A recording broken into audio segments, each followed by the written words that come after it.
forward to the class. All right, so again, welcome. I'm so glad that you came. Myself and my graduate assistant, Hillary Zell, are the ones who have kind of coordinated this series of programming. Towards the end of our session today, I'll share our future programs that are coming up. In the meantime, as we go through, feel free to ask questions that you have in the chat. We have several presenters who've come to talk with you today about summer opportunities, and their hope is that you will have a lot of questions for them and to be able to connect with them. So that's why we're all here. And so what are these coffee breaks? If you haven't joined us before, if it's your first time, this is really just an opportunity for you all to connect with one another, to learn things about the university and about programs and services and resources that are available to your student, and also just a great opportunity for you to ask questions. So these are informal meetings. They're, my hope is that they will be conversational. And we do a nice mix of having sessions that are topical, like today's session, but then also just open chats where we just come together and have a conversation. We really enjoyed that opportunity the last time we got together. And so our next chat will be an open chat as well. And so just to give you kind of the 101 on how we interact in this space, we do ask that if you aren't actively speaking, that you mute your microphone. But you are more than welcome to unmute if you have a question, or you can use the raise your hand function in Zoom, as well as the chat feature to ask questions as well. And one of our presenters will be able to speak with you or to speak directly to your question. We do ask that if you need something, you just let us know, and that you also respect your fellow Ramley members if someone's talking, to just be able to give them a chance to finish before asking a question or jumping in. And then our last hope is that you'll participate, that this will be a really active experience for you. So before we begin, if you haven't already, please feel free to fill your cup. We want to make sure that you are feeling that sort of conversational vibe that we're trying to get going. And so feel free to have a cup of coffee, grab a soda, grab a water, whatever it is that you like to refresh yourself with at this point in the day, you're welcome to do that. And then if you haven't already, take a moment and use the chat feature to say hello and introduce yourself. You can tell us where you're from, maybe what your student is studying, and something about yourself. And then we've also included a few websites today that we think might be helpful as we guide and go through our discussion. We have some representatives with us here from 4 different offices, and those offices are REAL, Career Services, the Global Education Office, and Summer Studies. And so those websites linked there will be very helpful, and we'll drop those in the chat as we go along too.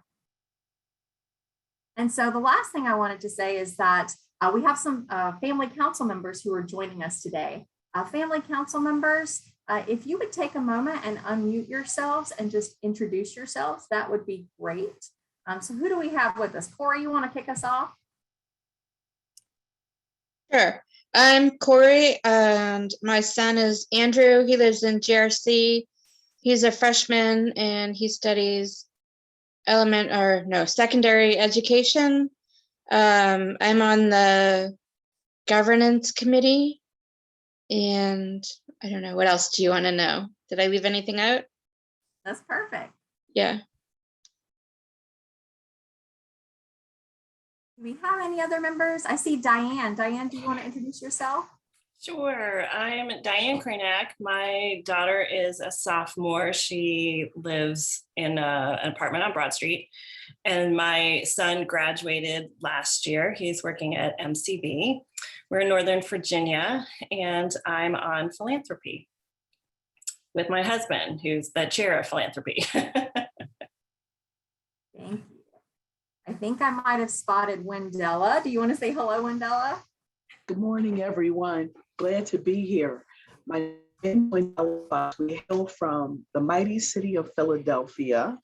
My daughter is Grace, and she is a junior in the art department studying fashion merchandising and marketing.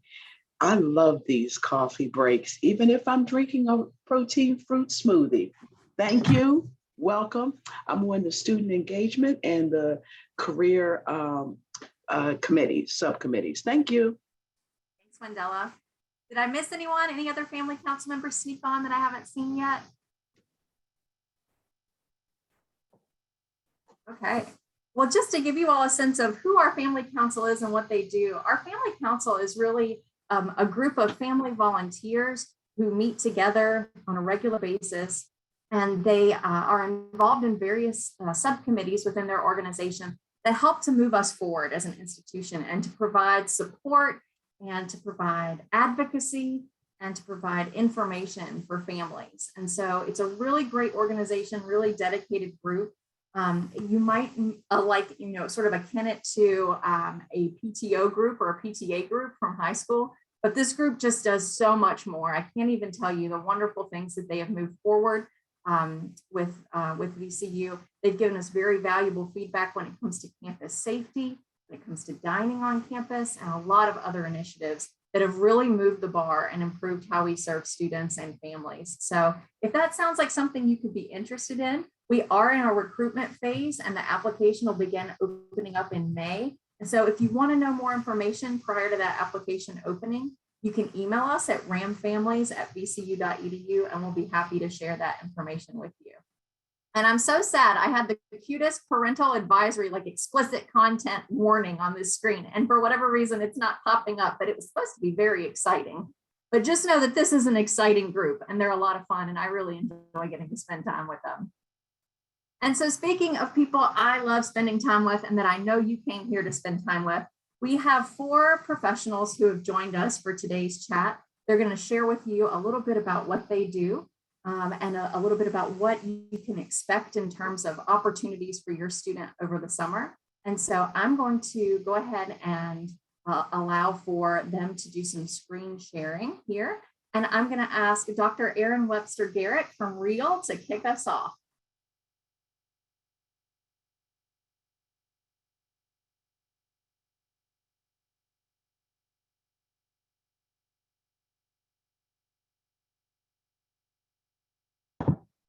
I'm so sorry. You would think that having Zoomed for the last 18 months, I would be able to figure out how to manage all the screens, but I still get thrown. I am Erin Webster Garrett. I am delighted to be here to speak with you all. I've been at VCU since 2018. I came on board. I have spent 20 years in higher education. 18 years of that was as a full professor teaching English at various institutions. And now I'm at VCU leading an incredible, unique mission, which is to ensure that every student engages in transformative real-world learning as a part of their VCU educational experience in a way that connects and bridges what they're doing in the classroom with their personal and professional goals and prepares them for that world of work and future of work so that we are setting them on the best possible path forward. And it's really exciting to be a part of the VCU Ramily and be dedicated to that mission. The first slide, excuse me, they're doing work in my building, and so you're going to hear lots of clanking apparently on the pipes in my office. My apologies. The first slide I thought I would share. Can you all see the slide? Did I actually share that appropriately? Very good. In 2017 or so, President Rao made a commitment at his State of the University address that every VCU student would have a real world experience as part of their education, that it would be embedded in our curriculum, and that it would be something that set up our students for their thoughtfulness, deep thinking, and because they have used their education to make a mark on humanity even before they hit the job market. That just speaks to me so much. So I came on board to help them make that happen. So VCU Real is, the REALS is an acronym. It stands for Relevant, Experiential, and Applied Learning, and it is VCU's experiential learning initiative. Our byline or our tagline is Connect, Create, Contribute. The vision of Real is to connect students to the people, ideas, and resources that will allow them to create innovative solutions to the challenges that are confronting our communities in order to contribute to the public good. So connect, create, contribute, that's what we often say is kind of a shorthand for the work that we do. Tactically, it means 18 different kinds of experiential learning opportunities that your student might be able to engage with. Everything from an advanced laboratory experience, perhaps working out in at the Rice Center in that environment, or working in a advanced faculty researchers lab, to service learning, working with our nonprofit community partners to engage in work that is confronting our local community, to international studies and intercultural communications and things that would take them abroad to do a variety of various things. So it is getting ready to make your mark on the world. It's not just workforce readiness, but world readiness. I emphasize that when we talk to students, because we are more than just our work, right? We are in the human development business and getting students ready for those lives that will be transformative.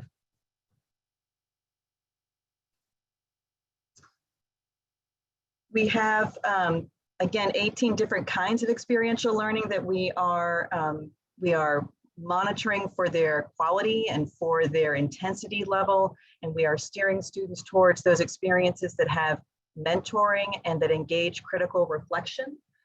We have a graduation requirement. Our entering class of fall of 21 was the first class to be guided by this graduation requirement, but it will be on the books from this point to hereafter. And it engages students in those high level experiences, those ones that have a mentor, those ones that engage critical reflection and hands-on learning. We have several ways for students to find opportunities, including Student Opportunity Center, which is a platform that matches students with opportunities, everything from service opportunities, volunteer opportunities, to we also have a connection to a great initiative out of Career Services with something that they call Handshake. SOC directs them to that platform as well. It's a one-stop shop really for students who aren't sure where to start their search for the right experiential learning opportunity. It also has courses in the platform that have high impact experiential learning as part of that particular course. And can you all see this? This is what the Student Opportunity Center looks like. It shows the student simply does a keyword search of what they're looking for. They can search by the type of thing that they're looking for, academic competition, they want to publish in a journal, they want to go on a study abroad, they're looking for part-time work, and it will connect them to a variety of opportunities, both in our local database and also in a national database. So it allows them to look outside of the immediate VCU area. It also allows them to track their participation and to track their interests. And the cool thing about it is that it was designed by honors students for other students. So it's really has that student mindset of fitting a need that they identified. So that is sort of my big overview of REAL. I'm happy to take questions and to see how things can connect. Go ahead and stop my share. Happy to have the slides shared with you all so that you can click on the links and explore Student Opportunity Center. Of course, it is open. You have to have a VCU email in order to access Student Opportunity Center, but if your student has that in place already, then you should be able to explore it. And for those of you that are on the VCU family network, your students should be able to access it right now. So that's a good resource for them if they aren't aware of it. We do have one question in the chat that's come up, and that is there a real requirement for a bachelor's degree at VCU? Yes, all undergraduate students that matriculated in fall of 21 and hereafter will have to complete at least one real experience at what we have a series of levels. A level 2 experience means that it's a hands-on applied learning experience that engages either a mentor or an intense critical reflection process, which in academic, I know that's very academic-ease, but we know that when hands-on learning is combined with thinking about your thinking, with how that experience is changing your understanding, we know that the outcomes are that much more powerful. And so we want to make sure that they're not just doing something, but that they're connecting the dots between that activity and where they want to go and where they've been already. So we have that piece in place currently. It is for it's for students, yes, who began in 21, but any student in a at VCU can take these courses if it's in their program of study. We also have several options for them. Let's imagine that they're a junior. This requirement wouldn't necessarily apply to them. Perhaps they've used up the electives in their major, but they really want to do this work. We have something called Real 399. It's available for summer enrollment. It is a self-directed study. It guarantees work with a mentor. So the student comes with the project and the idea, and if hopefully a mentor, but if they haven't identified that person, we can help match them. And then they spend 8 to 14 weeks working on that project. It appears on their academic transcript, and they are engaged in all of the types of learning activities that we know really make a difference in terms of helping students connect the dots between what they're doing and what they want to do, what they know and what they can do. Looks like Tom, you have a question? I see several hands are up now. Hi, this is Tom. Can you hear me? Yes. Thank you. My son is a junior majoring in art, and I'm interested in seeing if I could give him a helping hand with internships. He missed the intern day that happened in October, November. I think it might have been October. And I was wondering if there was a way, if there was any data from that job fair, you know, list of employers and contacts and so forth, that was available. I'm sure that there are a variety of resources. I know that are we going to have somebody from the career development? Yes, they're going to come, are they right after me? So I think that person would probably be best positioned to give you some of the nitty gritty, but I can say that there is something called Handshake, which I'm sure that they're going to speak about, which can give you a sense of all of the career fairs. I was just on there yesterday, and it's an amazing resource. And yes, there are, I believe there are internships nationally as well as locally advertised through that platform. So there are quite a bit of opportunities there, but I'll let our colleague from Career make sure that they give you the absolute correct information. Thank you. Sure. We have another raised hand from Julie. Julie, do you want to ask your question?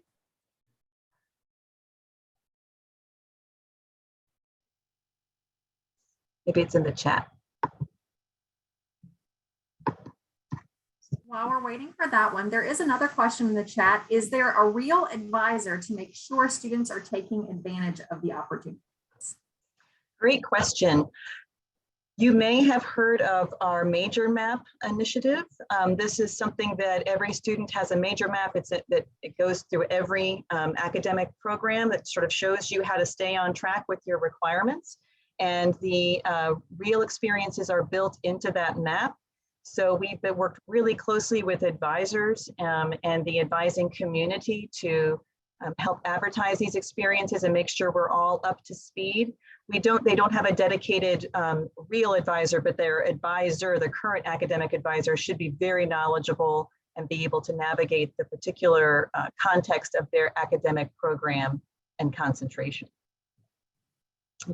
Susan's iPad, I see. Thanks, Stephanie, for putting that link up. Stephanie was one of the folks instrumental in helping us get on the major map, the real requirements. So that was a work of a really wonderful group of faculty and staff who have really led the way in this work. So, Susan, do you have a question? It looks like your hand may be raised. Yes, I do. I was wondering if there is, there is a specific grade level that this real opportunity is primarily geared towards or recommended. You know, is this something that freshmen should be involved in it already, or is it best to wait until their, you know, perhaps junior year? So the great thing about the approach that we've taken is that real experiences, you should be getting engagement with those from the moment you walk in the door, which is really great. So they are scaffolded, or we call it leveled. So obviously, or maybe it's not obvious, but the opportunity a freshman might have would be different than the opportunity that a junior may have. So in your general education requirements, for example, our core 110 and 111 courses are levels. They have a real component to them. They work in the community. When you're a junior, your course might be much more specific to your discipline and a hands-on learning experience in your specific area of expertise, and more independent. And those might be considered like level 3 or 4. So you can see the levels connote to the maturity of the student and the intensity of the experience as they're working their way through their academic curriculum. But absolutely, they are integrated into every part of the curriculum from first year all the way through, in some cases, all the way through graduate programs as well. Okay, thank you. Great questions. Another question has come through the chat. Do students have the same academic advisor throughout their enrollment at VCU? I'm not sure I'm the best one to answer that. I can speak on that one, actually. Yeah, that'd be great. So students begin their academic advising journey with an advisor, and that advisor may be subject to change, especially if the student changes their major or perhaps narrows in on a certain focus or a concentration that might be out of that advisor's sort of specialty area. So it is possible that your student's academic advisor may change. And it's also just as possible that they may have the same consistent advisor all 4 years. What I can tell you is that our academic advisors use a wonderful system called Navigate here that helps them to keep very detailed notes on their conversations with students so that if there is a transition between advisors, that a new advisor would have access to kind of what the history of that advising conversation has been with the student. So it makes for a really seamless experience for our students. Wendella, I noticed you have a question. Yes, good morning. I am clear that about 85% of the students at VCU are from Virginia. So you do have some out of state folks, and you also may have students that want to explore internships or other opportunities outside of Virginia, Philadelphia, New York, Atlanta, DC, whatever.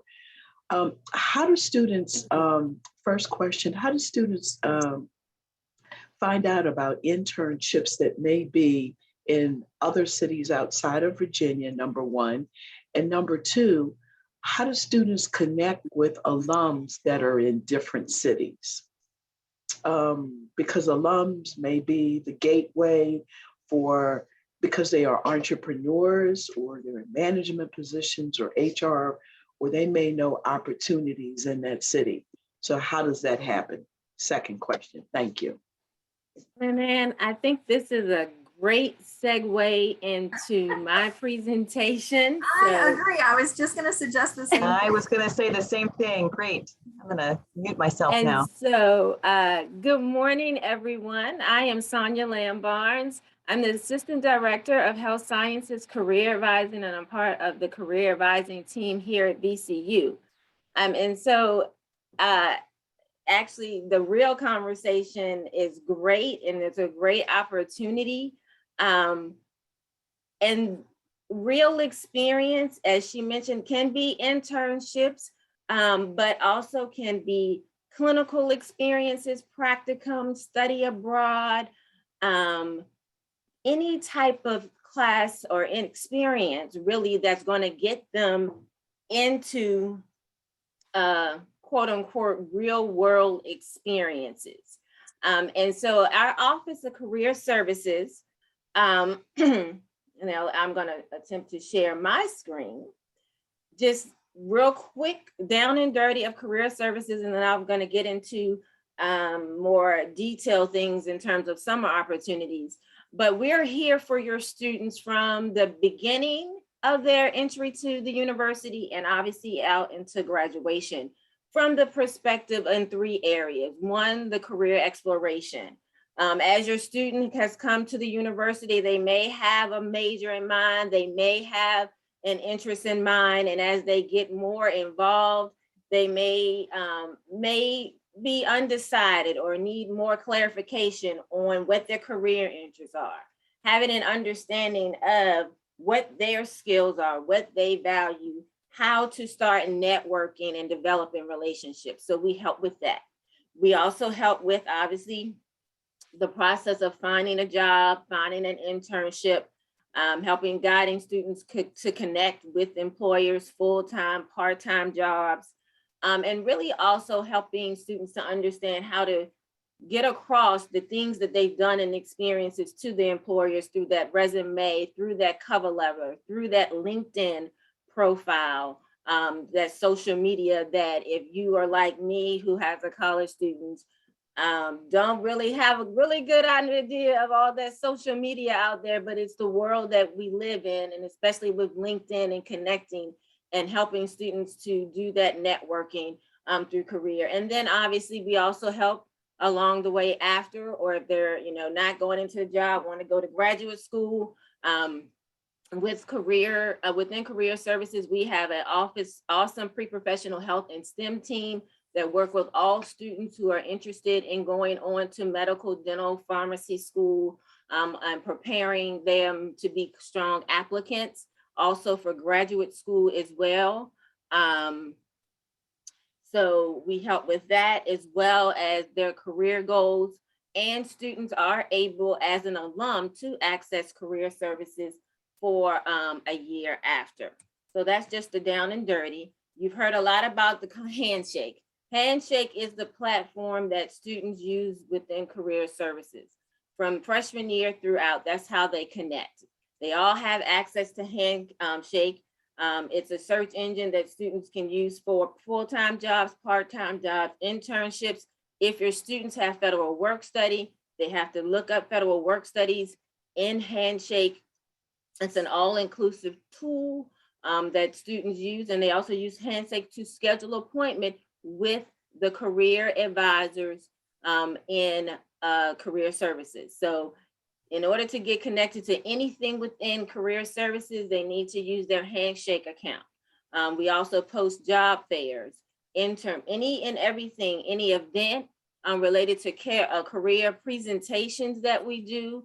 If they're a pre-professional health student interested in the health profession, through Handshake, they schedule an appointment with their pre-professional health advisor, as well as get connected to events that we have for them. Just real quickly, Wednesday, March 30th, you see here, we will be having an in-person social impact career and internship fair. And so your students can sign up within Handshake, and that's from 1 to 4. Also, let you know as well, on both the VCU and the Medical Center campus, we have the Suit Yourself closet, which is a professional dress closet, where if your student, or if you know students who cannot afford suits or clothing for interviews for their first job, we have donations of new and very gently used clothing. Students can get 4 items up to free, and they can schedule an appointment. Just a moment. I don't know if your screen is supposed to be shared, but we can't see it if it is. So if it is, I just Lord, want to forgive me. I'm just so excited and talking, and again, technology. I thought I had shared my screen. That is just fine. You've been doing a great job describing the things you're talking about. There we go. All right. So for the sake of time coming out of that, so let's talk about internship, that big thing that everyone's talking about. So on our VCU career website, there is, please repeat the job fair date. Real quickly, job fair here, March 30th from 1 to 4, and students can sign up in Handshake. Internships. So everybody understands and knows what an internship here on our VCU website is information about just helping students to start the internship. We also have this workshop to help your students, guide them through the searching process. We have also a lot of search tools here in terms of searching for internships. Now, of course, to answer the question someone had about, searching for out-of-state opportunities. So this is my handshake account. I'm going in as a student. You see right here, one was posted. So this is a national site. So we get information about internships, jobs all across the country. So your students can go into this in this event, into Handshake, go under jobs, and do a tailored search for what they're looking for. They can click on internship, they can click on location, which I'm not going to go into all of that. So there is information how students can look for different internships all through Handshake. And so we have them all across the country. And speaking of internships, I want to spend a little time sharing with you that this year this is our pilot year, a process in a VCU internship funding program. And this program is put in place because we know that sometimes students may get an internship opportunity in California or Philly or somewhere, and they may need help with the cost of travel for someone to get to the internship, or they might need housing or childcare, supplies if they're art students, or there may be some need. So funding is not guaranteed to everyone apply, but the application deadline here is March the 15th. For students they get an internship opportunity, have an internship opportunity, and they need to, it can be, I also say it can be professional development. So it also could be like maybe your student in the department has the opportunity to go present at a professional conference, and they need, the department is helping, but not everything. So students can get funding. There is a video here that gives detailed information in terms of eligibility. They have to be a VCU student. They need to be currently enrolled in this fall if they're applying for summer funding, and then they have to be coming back in the fall. So for folks who are graduating this summer and they have an internship, they wouldn't be eligible for this funding. And also they have to maintain satisfactory academic progress. And there's lots of much more information there as well about the internship funding. So your students should schedule an appointment with a career advisor for their area if they want help starting the internship process. But our website with the different connections here, also Handshake, are good ways to get started with that process. And then also, if you have students who are graduating, we have lots of information for helping them with their full-time job process, from everything to just applying for jobs, but then also help with their resumes, their CVs.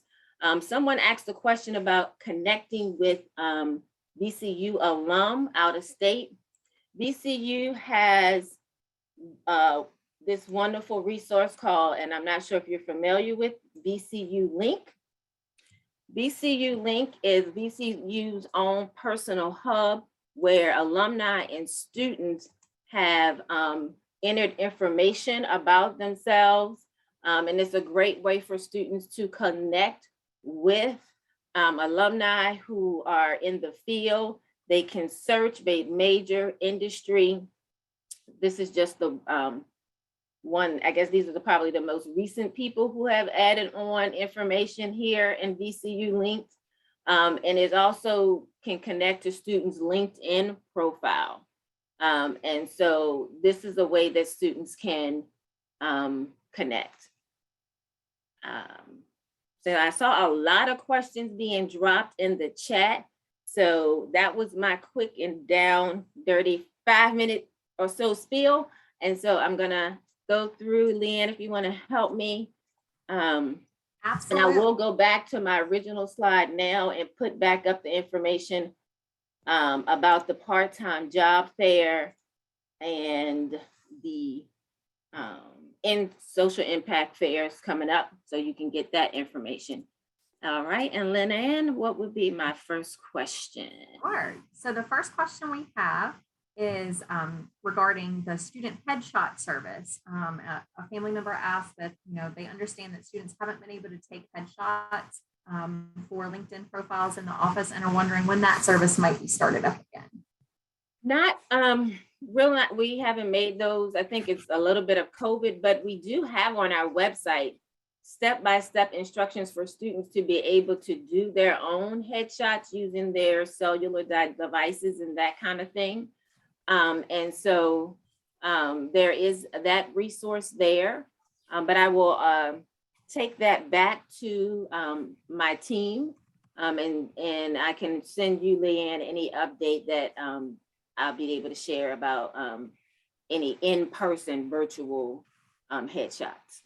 Wonderful. And I did just drop the link into the chat about the headshot page that does have those instructions. So if anybody's looking for those, you can have those there.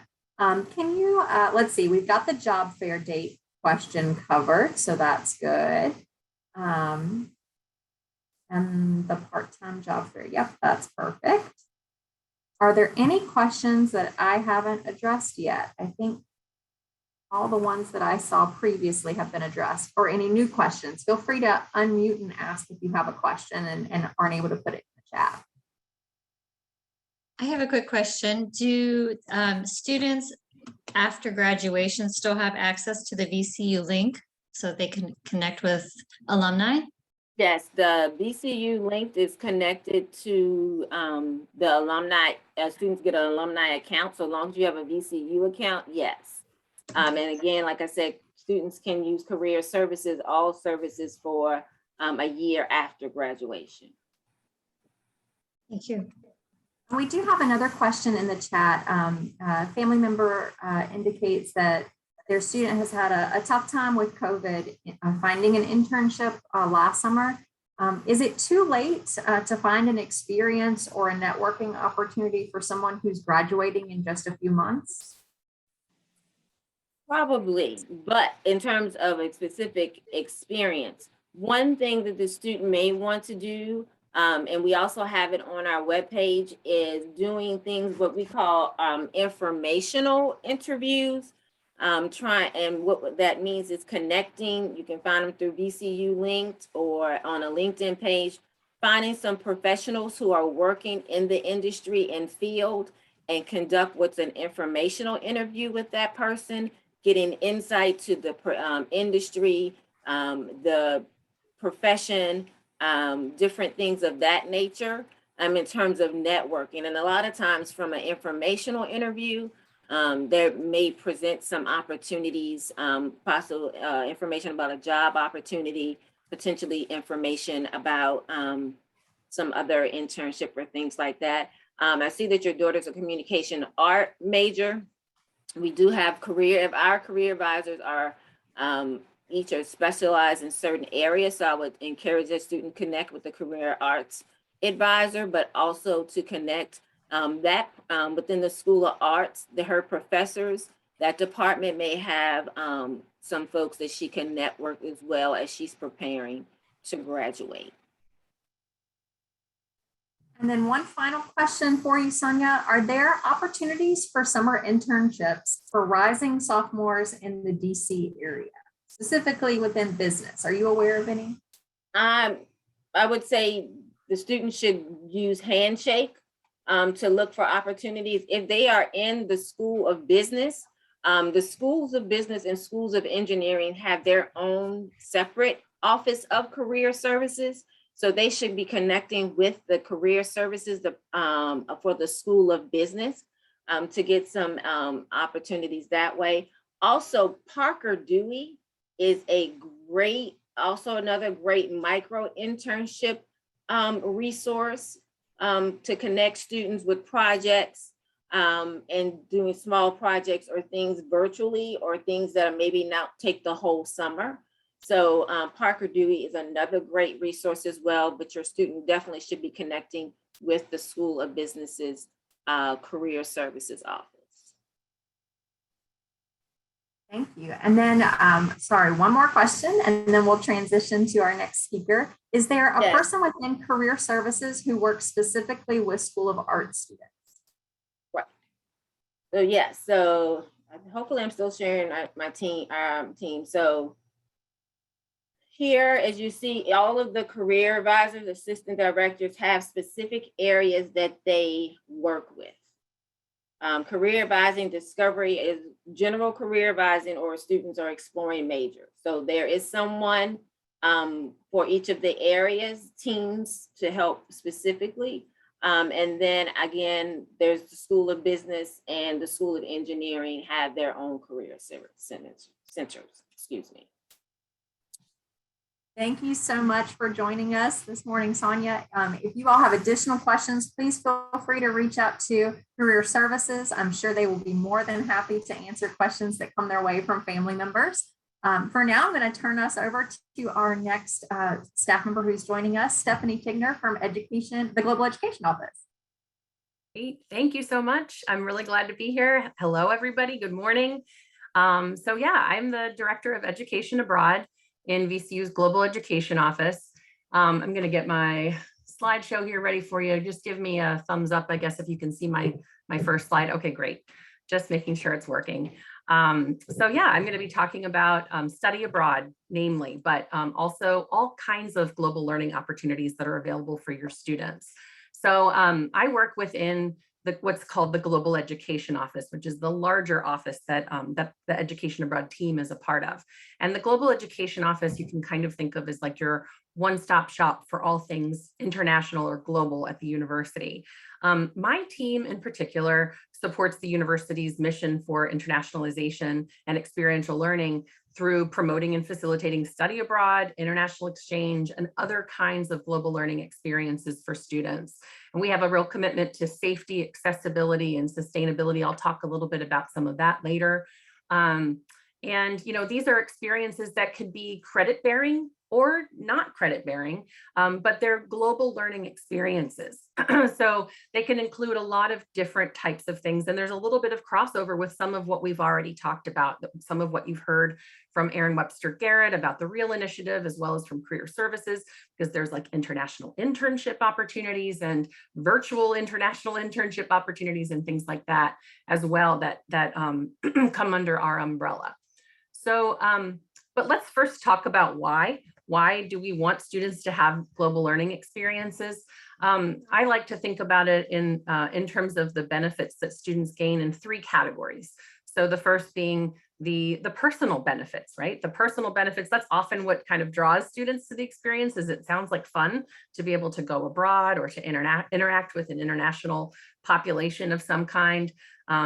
And you know, there's a lot that a student can learn through that about themselves as an American, as an individual. There's a lot of independence and self-confidence that students can gain through these kinds of experiences.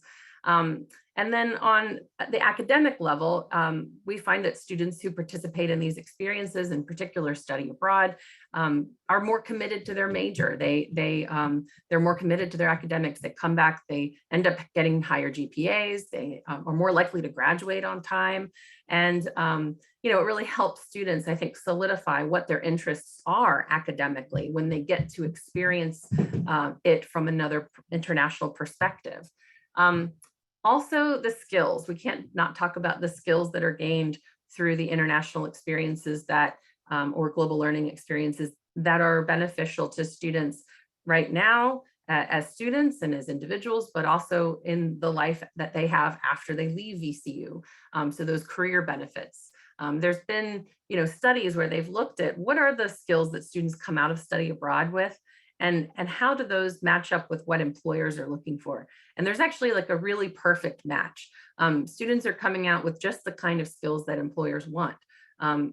Flexibility, adaptability, the ability to deal with ambiguity, the independence, the intercultural communication skills, that cultural agility or adaptability skill, all of these kinds of things, ability to work in teams, you know, ability to understand other people, empathy piece that we all know is extremely necessary in today's world. So these are some of the reasons why we emphasize global learning opportunities to our students, and hope your students will take advantage of these things. So give you a taste, there's a lot kind of is under the umbrella of global learning and study abroad. So I kind of have it all summarized here on this slide. I like to think about it in two realms. One is sort of the mobility-based programs where students are physically going to another country, study abroad, maybe a faculty-led course where they're actually going with a VCU professor, which that's a really great opportunity for students to develop relationships with faculty and get to know them a little bit better, especially if your students are, on campus in kind of larger lecture hall classes. Maybe they're not going to the office hours and getting to know their faculty as well. If they go on a study abroad program with a faculty member, they're going to get to know them a lot better. And then in turn, maybe if they made a good impression on that faculty and they maintain that relationship, that faculty member could open doors for them in the future. So there's a real benefit to going on a program like that. Student exchange programs where we can send your student for a semester somewhere, and they become a student at that university. There's also service learning abroad, research programs abroad, and like I mentioned earlier, internships abroad. Our office is also delving into the world of domestic study away, which is basically study abroad, but not international. It's maybe in another state, somewhere else in the US. And these programs that we offer, the mobility programs, can be, I think, as I've mentioned, as long as a semester or as short as a spring break or winter break or a summer, which I know is kind of the focus of today's conversation. So I wanted to emphasize that that's really the most popular time that most students who study abroad go, is in the summertime.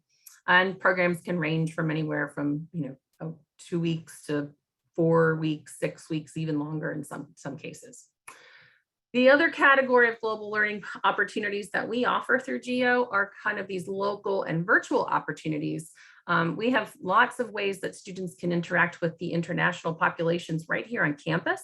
VCU has a really large and robust population of international students and scholars that come to VCU to get their degree from other countries. And so we offer ways to allow our students to interact with those populations and engage with them, both for both benefits, right? For the benefit of those international individuals, but also for the benefit of the VCU student, the domestic student, I should say. Global virtual opportunities have really become more visible as a result of the pandemic and sort of the halting of mobility programs for a period of time that we experienced. So we've seen opportunities like coursework that our students can take at some of our partner universities abroad remotely, or these virtual international internship opportunities that I've alluded to as well. VCU also has the nation's largest Peace Corps prep program. So you probably have heard of the Peace Corps. It's a well-known brand. It kind of comes with it a recognition of quality. So students can graduate with a certificate from the Peace Corps if they go through that program. It involves a series of coursework and some service opportunities. And it looks great on a resume. And it does help if they are considering doing something like the Peace Corps after they graduate. But it's not a requirement to go into the Peace Corps that they do that certificate. It's just an added value experience for our students. There's a couple other opportunities on the local and virtual options list that I won't go into detail about, but we do have a teaching English as a foreign language certificate program students can do if they think they might want to teach abroad after they graduate from VCU. It's an opportunity I know a lot of students are looking for. And so this is a great opportunity that prepares them for that. I do want to emphasize the question I think most parents have about international experiences, which is the cost. Study abroad doesn't have to be expensive. And I think we do a really good job of offering a wide number of affordable options at VCU. It's something we really emphasize. And we also help students to tap into financial support wherever they can. So whether that's through their existing financial aid or scholarships that they may already receive from the university, which do transfer to study abroad and international programs, or if it's applying for opportunities that are available within the university, or even external to the university on a sort of nationally competitive level. Things like the Gilman Scholarship or the Fulbright, Critical Language Scholarship, all government funded international scholarship opportunities. So that's another thing that my team works really closely with students on, is not just finding an opportunity that's right for them, but finding the funding so that they can make it work, even if the extra costs of things like airfare seem like they would be prohibitive. The elephant in the room whenever we talk about mobility right now in this era is COVID, and what its impact has been on study abroad and mobility programs. We are running study abroad again. We started running study abroad last summer, and we've definitely have started slowly, but there are many opportunities available. We do recommend strongly that the students get the vaccine, even though VCU is no longer requiring the vaccine because of the changes from the new governor in Virginia. We can no longer require it, but we strongly recommend it, especially for international travel, because in many cases it is required at the host institution or by the host country or even by the airline. There are some restrictions on where students can go, and it's all based on the travel advisory levels from the State Department. And we also offer really great comprehensive insurance that covers things like quarantine. So, students are well protected if they do go, and let's say, if they do get sick or exposed to COVID while they're abroad, we have a lot of contingency plans in place to support students and help them through those experiences if that happens. So I'm just sharing here our link to our website, as well as the general email account, so that you can ask questions of us after today if you have questions, or you want to send your students to us. We do have an advising team, as I think I've mentioned. So we are happy to meet with students one-on-one and really walk them through the process of finding a good fit for what they're wanting to get out of the experience. And again, helping them find that funding to support it as well. And I know we're kind of close on time, so I don't know if we want to save questions till the end, or I could try to answer questions in the chat, Lynanne, if that's helpful, while Elizabeth covers her portion. That would be very helpful. Thanks so much, Stephanie. I did notice one came in from Donna in the chat. So if you want to address that one, and if anyone else has other questions that they'd like to have Stephanie answer, please feel free to put those in the chat. And I will turn things over at this time to Dr. Elizabeth Van Backus from our summer studies area. Hi, everybody. It is very cold here in Richmond, Virginia.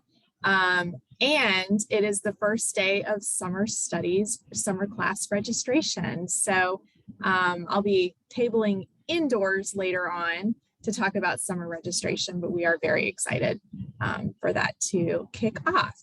And so I will also share my screen. And so this is our Fast Facts page that we give to advisors. I'm going to put this link in the chat for you. Let's see. I am terrible at multitasking. So there is the link.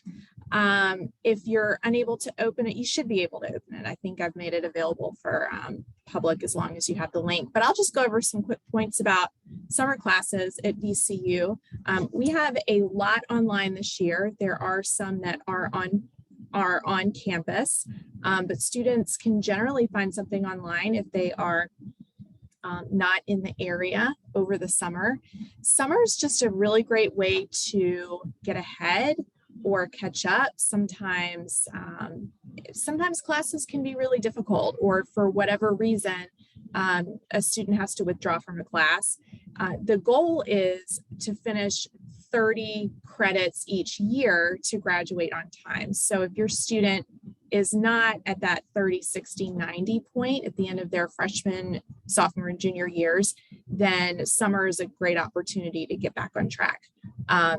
If they're looking to graduate a semester early, potentially, sometimes even a year early, if they're bringing in credits from high school, then summer is also a good opportunity to do that. And then a lot of majors do have really tight requirements. So it's difficult to explore other options during the semesters, fall and spring semesters. So summer is a good opportunity to explore.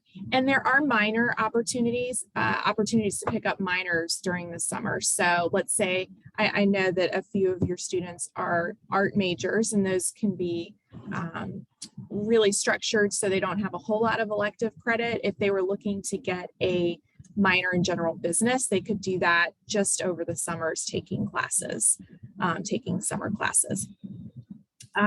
So registration does begin today. There are 11 different sessions. So I'll go to our website here, summer.vcu.edu.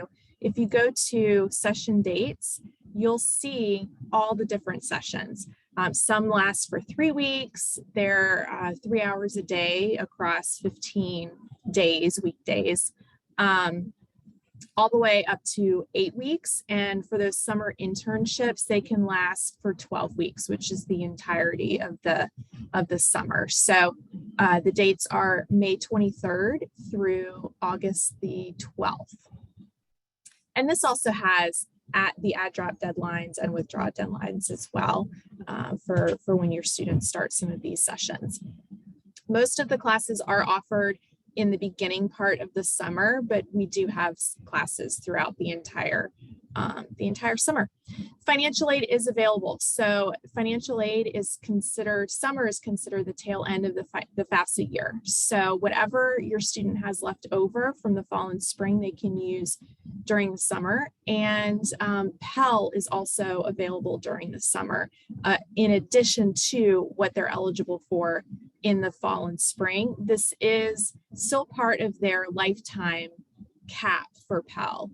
So they are using towards that, but it is in addition to fall and spring.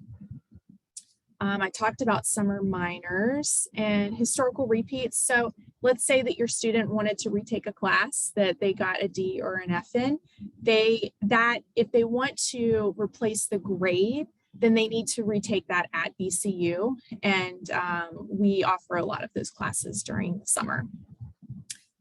Those are the highlights, and we have 2 minutes left. So I'll throw it to Lynanne to see what she wants to do about questions. I'm more than happy to answer, but that's my quick spiel on summer studies.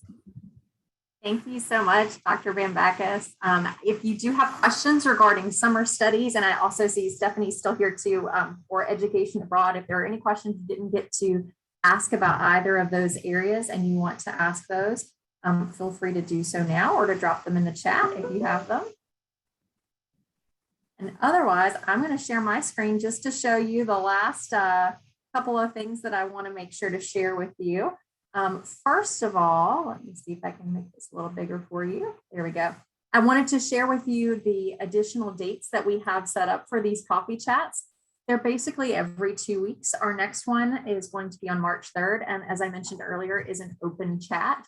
And then we've got some other great sessions coming up later in the semester, some around helping your student when they're stressing around midterms, preparing for graduation. If some of you are families of upperclassmen or even juniors who want to get kind of an early preview of what to expect around graduation commencement time.